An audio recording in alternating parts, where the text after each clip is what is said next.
Hello, welcome. Welcome to what I think is going to be a fantastic course.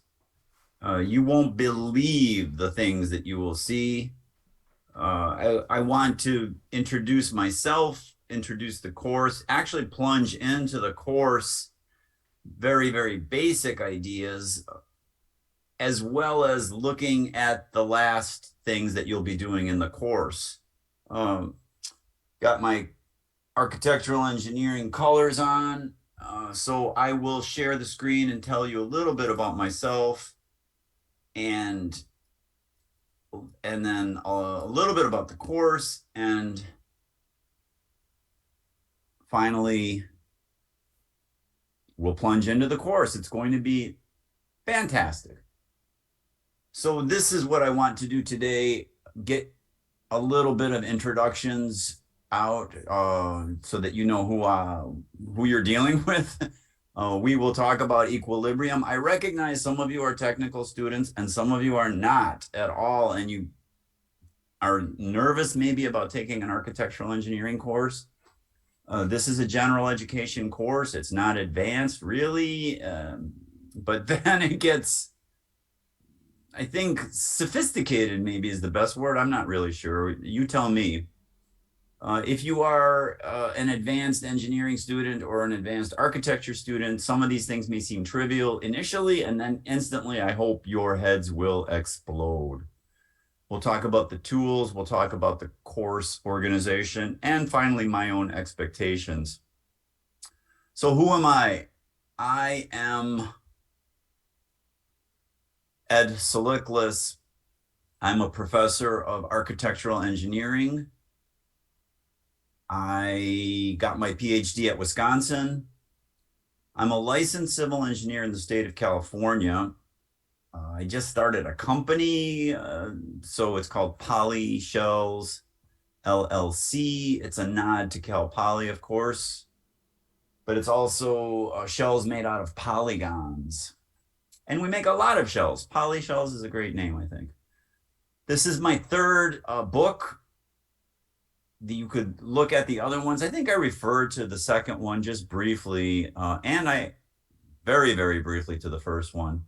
But the new one is, I think, important, at least, with a lowercase I, because it's a brand new way of thinking about equilibrium. So you're part of something that really nobody to very few people know about. What else? I'm a semi-professional musician. You can see my studio back here. An aspiring artist, I guess. And I live in beautiful San Luis Obispo with my lovely wife, Dr. Ruta, and the well-behaved dog. I don't know where the well-behaved dog is. He's here somewhere. Some of you know Frank Sinatra. Equilibrium. Equilibrium is used by the unwashed masses. You know who they are. We're going to talk about them quite a bit. Ooh, product placement. Yes, we are sponsored by very many companies. You'll see a lot of them throughout the course. Big thank you to all of our sponsors. Well, someday they're going to sponsor me. What is equilibrium? We use language very precisely. We meaning architectural engineers. Pause the video. I'm going to have a little bit of coffee. You pause the video. Write down right now on a piece of paper, write down, or on a tablet with one of these things. What does equilibrium mean? Go ahead and do that right now. I will wait. I'm back. I hope you did something. What did you do? Well, in popular culture, equilibrium is a calm, resting state. Stasis is another nice word. It's not moving. And it can eventually respond to all of the loads that are applied to it, even crazy loads like my students climbing on my poly shells here with my business and former student Nathan Lundberg there in the middle. So what we will be looking at is how load flows through a structure. Given a load, you're always given the load. You're given the weight of that student and the size of her feet.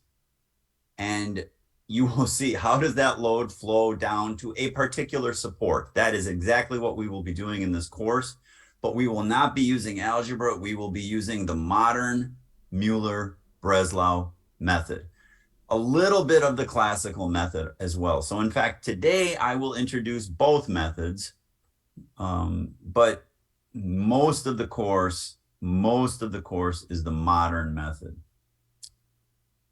I love this picture. Nathan drew this picture, actually. The shell that we built is large, and we modeled the load flow of how the load would flow, much like water would flow through a structure according to the shape of the structure. So imagine you pouring a bucket of water on the saddle here of Cuernavaca that we emulated here. How would that load find its way down to the ground if it was water? And where would it swirl? Where is it laminar flow? Where is it turbulent flow? What does all that mean?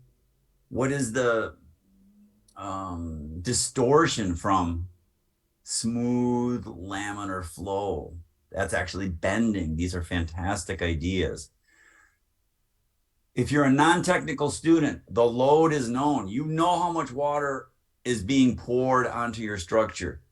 How much ends up at one particular foot, you do not know. That is called an unknown reaction.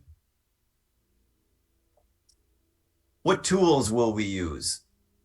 Hand sketching, GASP, and GeoGebra, Classic 5. There's a 6th version, but I don't like it at all. I really want you to use Classic 5. I'm giving you the link for the downloads. Download Classic 5. If you really want to use Grasshopper, I can't say no, but I'm really not an expert at all on Grasshopper, and I probably won't be able to answer too many of your questions. GeoGebra is a free children's program that teaches geometry and algebra, and it seems like it was made for the modern Muller-Breslau method. You will absolutely love it. And you may be saying, okay, I can do things on the computer, but boy, I cannot draw to save my life. And my response is, of course you can. Of course you can. There's a hidden secret. I'll give you the secret soon. Don't worry. What other tools will we be using? The book, of course. The book. So the book is required. I hope you like it. You can get the ebook version of it, which is really cheap. The paperback is very affordable. It's probably at Goodwill at this point for a few bucks, so I don't think it's going to break your bank. I love finding my books in Goodwill, by the way. How will the course be organized? Obviously, this is online, and obviously, it is self-paced. I will not see you unless you come to office hours, which are virtual. So I may never see you physically. Isn't that crazy? Unless you see me walking Frank Sinatra to school someday. Please do say hi if you see us. As of the writing of this video, not everything is up, but I think everything will be up really, really soon. There are due dates for assignments, but we call them etudes. There's a good reason why we call them etudes. I'm not telling you that reason right now. The etudes have due dates. You can certainly submit early, but don't submit late because it closes and then you can't submit late. So, yeah, I mean, obviously, if something crazy happens, and crazy things happen, let me know. But in general, get it way before the due date.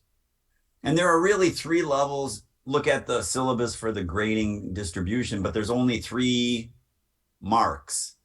The first mark is the etudes, and of course that's the lion's share. That's over 50% of your course is the etudes. There's an etude each lesson. Some are short, some are long. Also, the second item is that you will create 3 artifacts, 3 physical things that are yours, uniquely yours. I will talk about that. So each of those will be equally weighted, about 10% each. So that will bring you up to about 85%, right? 55% for the etudes, then we get to 85%, including the artifacts. And then the remaining 15% is the capstone project. What is the capstone project? I won't tell you now, but it's up. I want you to peek at it. So all of the lessons are pre-recorded. You can watch them as often as you like, as slowly as you like, or as quickly as you like. Listening to me at 1.5 speed is really crazy. I'm a linear guy. I think I would approach this logically by going sequentially through each lesson, but you certainly should look ahead for a few things. Look ahead at the artifacts. I will show you snippets of it today. Look ahead for the synthesis video. That's the capstone project. Especially the synthesis video, please don't dive into that one until way into the course, because the idea is that you need to synthesize ideas. For the artifacts, you may have a spontaneous idea that you just absolutely want to try. You want to write a song about Myron Goldsmith, go for it. You don't have to think too hard about it, but don't write 3 songs about Myron Goldsmith, okay? If you do that for the first artifact, do something wildly different for the second artifact. You could don't say write a song about Muller, Breslau. I heard you, okay? What am I expecting? Obviously, I want you to work individually. You are asked to, I hope you could see Heinrich here. Let me just see if you could see Heinrich. Can you see Heinrich back there? Let's jump into the artifacts right now, since I stopped my share here. Previous artifacts from previous studios. Some are fanciful, some are very involved. This video was extremely involved. Some are very crafty and kind of thought-provoking. Others have very, very unusual backstories. I'll tell you about the backstory here of this glass house. Some are loosely tied to the material, but you're going to really like all of that. Let's just take a look at one of the summative studies that we're talking about. This will be a soccer stadium or a football stadium that you will be designing, but look how you're designing it from straight elements, You could make curvilinear elements later if you want, but you will be designing something like this as an etude. This is an etude. This is not your capstone project. So see, it says etude. So those kinds of things you should look ahead at, particularly the artifacts. You can kind of do those after the lesson, but you can maybe think about them, get inspired, look at the synthesis video beforehand, and then move sequentially through the course, or bounce around, I guess. But just remember, the due dates are hard due dates. Let's go back to our show here and look at Heinrich, right? Oh, that's not Heinrich. Where's Heinrich? Here's Heinrich. I hope you could see him. So I do want you to work individually. Of course, you can talk to people about it. Certainly, you can talk to me about it. You will probably not find anybody on planet Earth that can talk to you about the modern Muller-Breslau method, but the classic Muller-Breslau method is well known. Every civil engineer on on the world, around the world, should know it. I don't know if they do know it, but it's part of our training. And that's the classic method, right? So I will highlight it, but I will not emphasize it. We will use it in one study very deeply when we get to floor systems, horizontal grids of beams supporting some floor system that you will study. That will be the classic method. I do expect you to work methodically, but I can't really tell you what to do. I do expect you to ask questions of each other. You're a peer community, even though you're a virtual community. So I think that's a great resource if somebody wants to set up the discussion boards and things like that, or some kind of social media thing. That's fine. You could certainly talk to me. I will have regular office hours, and I'm very quick about answering emails. I expect you to learn a lot and actually to have tons of fun while you are learning. And then finally, I really want you to get a lot out of the course from not just fun, but a real deep appreciation of some of the heroes of the past, like Heinrich Muller, Breslau, and perhaps a marveling about the future a bit, right? I do want you to sketch by hand. When I say by hand, it could be this thing, drawing freehand, but I don't want Rhino or Revit or SketchUp when I'm saying by hand. You could use Procreate or something like that, or an iPad or a little sketchpad thing. It has to look anthropic. But most of the problems will be done by GeoGebra Classic 5. Units. Don't worry if you don't see units in GeoGebra, they don't exist. You are responsible for the units. Typically, I will guide you on the scale of the structures that you'll be working on. If it's meters, I'll give you a sense of the space. If it's feet, I will give you a sense of the space.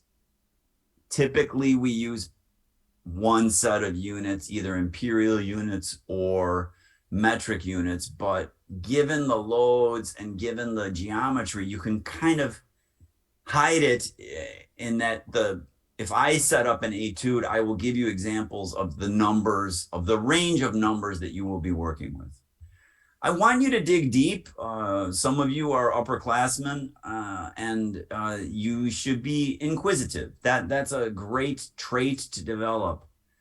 This is a brand new theory that I just developed. You should be interested in maybe contributing to it. That would be wonderful. Do look at the textbooks a lot. There's a number of etudes in there, lots of examples. I think 450 diagrams that I drew, each one. And I want your head to explode. So have some towels ready. We always have towels ready in ARCHI 360 because it's a head exploding course. Let's jump in and get some of the basic terms down. I will share my screen here and show you the idea of what I mean by basics. And again, this is very elementary if you have studied equilibrium in an algebraic manner. Will make your head hurt very, very quickly if you're one of those people. A beam is a name of a horizontal member that is being bent. It typically has several supports. You could think of it as a board, and you are crossing a stream. The board is supported on one side, and the board is supported on the other side, and you are the load. The load is known. There is another term that we will use a lot, and that is cantilever. It's not a very complicated idea.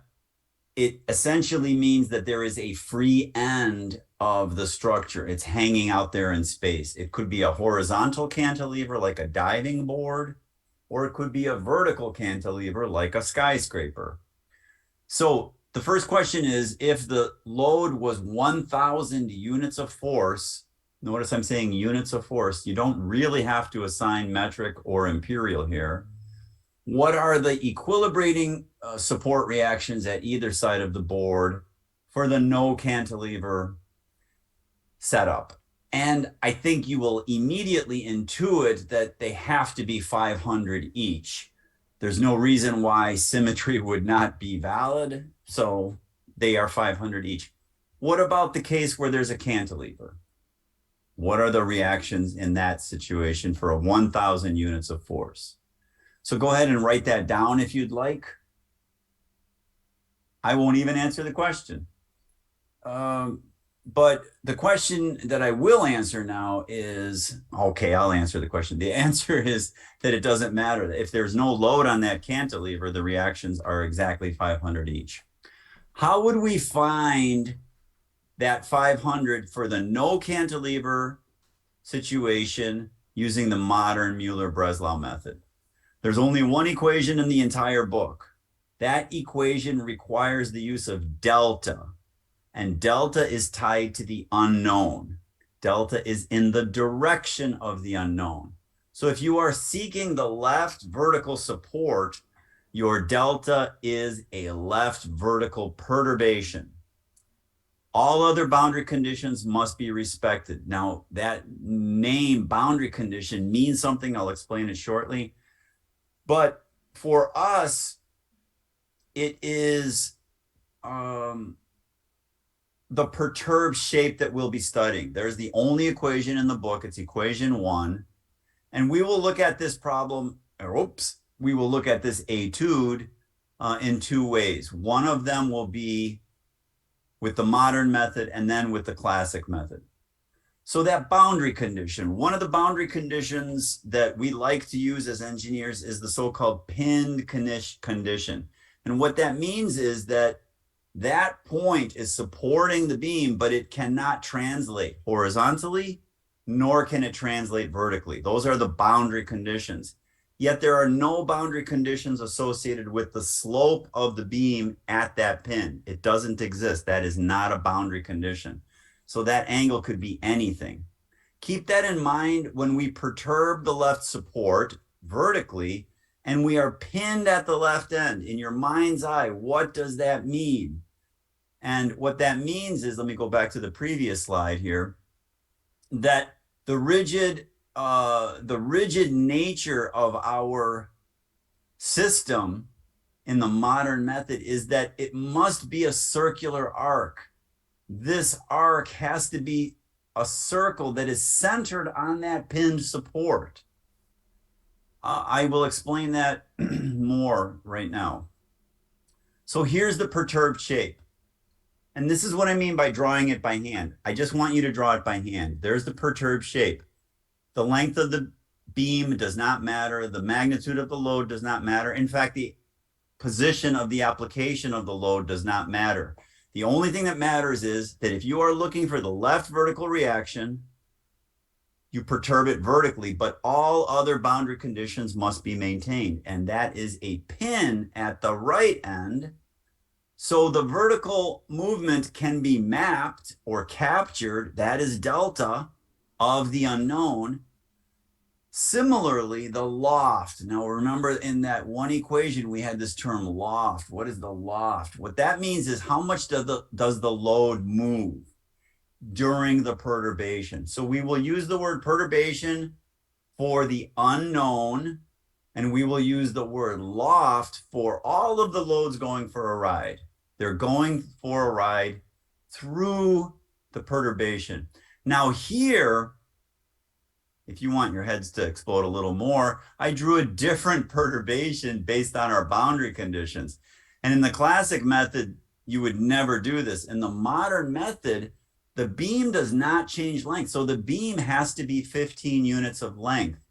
So what is happening here? What is happening here is that you create a rigid linkage, and you will do this, not today, but you will certainly do this tomorrow. And what that means is that here's the unperturbed configuration, and here's the perturbed configuration, and there's only one boundary condition on the right side, and that is a roller or a frictionless surface. It's not a pin. I will explain these boundary conditions in extraordinary detail. There's really only 3 of them. It's either a triangle, and we call that a pin, or a circle, and we call that a roller, or it's a big brick wall, and we call that fixed, where it maintains the original slope of the structure. There are 3 boundary conditions at the brick wall. So this is a linkage. You could see it's a linkage, and the vertical movement of the unknown, that is delta.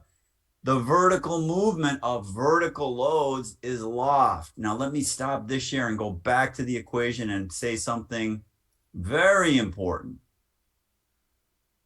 Very important.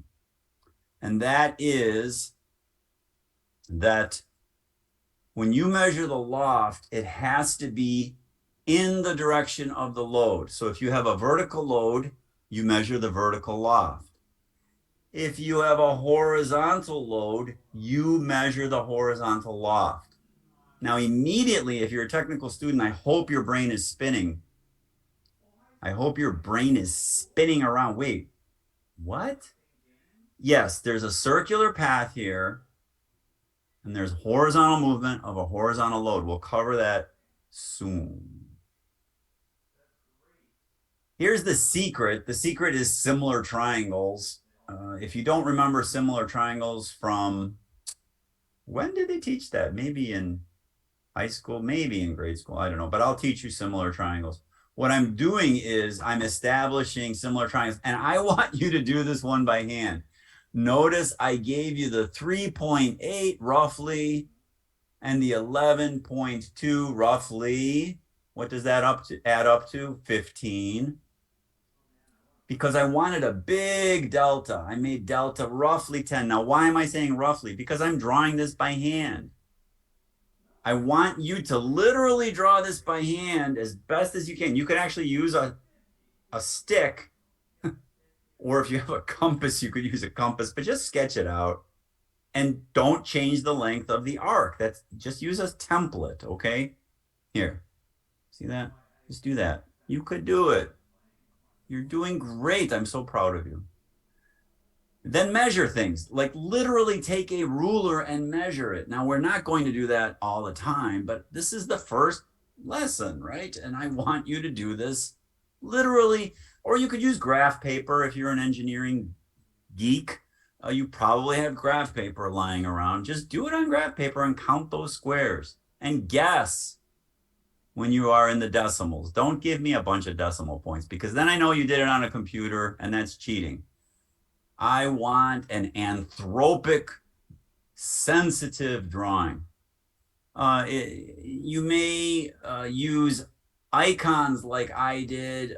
You may use colors. If you're not color sensitive or have any color issues, you could use colors. I'm using green for the boundary conditions and the dimensions, and red for forces, because forces simply are red in nature. Then we will do the classic method. Now, we won't emphasize this a lot. It's standard stuff. I didn't invent the classic method. That's why I called it the modern method. I invented the modern method, but I didn't want to call it the Silikless method because I really could not have done this without Heinrich. He was such a good student. He sat in the front row before we had these virtual classes. And I have to give a shout out to Heinrich. So I'm calling it the modern Muller-Breslau method, but this is the classic. And it's a bit easier to imagine because the right support stays where it is. Even if it's a roller, it won't do that rigid mechanism that I showed you. The vertical movement is simply up. It does not follow a circular path. So that means the stick stretches. It has to stretch to keep the tip where it was on the horizontal axis. And then Heinrich used 1. Heinrich used 1. His delta was 1. Mine is 14 here. Why did Heinrich use 1? Because when you bring everything over to the right-hand side, you divide by delta, and then you get the unknown. That's not algebra. I'm not going to say there's algebra there. You set everything up on the left-hand side. Take care of the sign. If the force agrees with the loft, it is positive. If the force disagrees with the loft, what do I mean by that? If the force is going down and the loft is going up, they disagree. That's negative work. We'll talk about work later. It's negative on the left-hand side. Bring it over to the right-hand side. It's positive. You have to divide by delta to get the unknown. Heinrich divided by 1. What could be easier than dividing by 1? Nothing could be easier than dividing by 1. But we are dividing by delta. And the reason why is that it's simply similar triangles again. So you could do this in the coffee shop, product placement, or you could do it on your graph paper or on a serviette, napkin, whatever you want. With the little espresso marks, I like that a lot. There's actually espresso marks in the book, and you get the exact same answer here. Half of the load goes to one support. So here is your etude. Draw a beam that has no cantilevers. Make the beam any length you want other than 15, because I just did 15. If you're using feet or thinking about feet, 4 feet is probably a very short beam. 30 feet is a pretty long beam. If you're thinking about meters, 1 meter is a short beam. About 10 meters is a pretty long beam. Put some force. You could put it in the middle. It seems a little easy. If you want to put it somewhere else, that's fine. But if you're a non-technical student, you know, my dairy science majors are getting nervous here. The cow is in the middle of the bridge, okay? The middle. But for everybody else, you could do whatever you want. Typically, if these are pounds, loads are somewhere in the hundreds of pounds to hundreds of thousands of pounds. If you are using kilonewtons, 1 kilonewton to about 500 kilonewtons. Those are structural scales of load. Calculate the right, the right vertical reaction. Calculate the right vertical reaction using the modern method as well as the classic, and then comment on the agreement. Briefly comment on the method in general, particularly if you have strong reactions, like, this is way too hard. I want you to say that. This is comically easy. I want you to say that, but I won't like that. Or, my mind has been blown wide open. Teach me more. That's what I really want you to say, but I'm not telling you what to say. Just tell me something. You must draw this by hand, not by AutoCAD, not by Rhino, not by Revit, not by Grasshopper, not even by GeoGebra. Yes, you can use a mouse like I just did, or an Apple Pencil, but it has to be anthropic. Summarize your work in a single PDF. No Google documents, no Pages documents, no Word, no PowerPoint. Give me a PDF and upload it. That's every single time we do that. It does not have to be 1 page. This one might be 2 pages, right? Let's go through the summary of the key points now. If you are a technical student, you may remember that a force is a vector. What that means is that it has a magnitude and a direction. The magnitude is a scalar. There's no sign to the 1,000.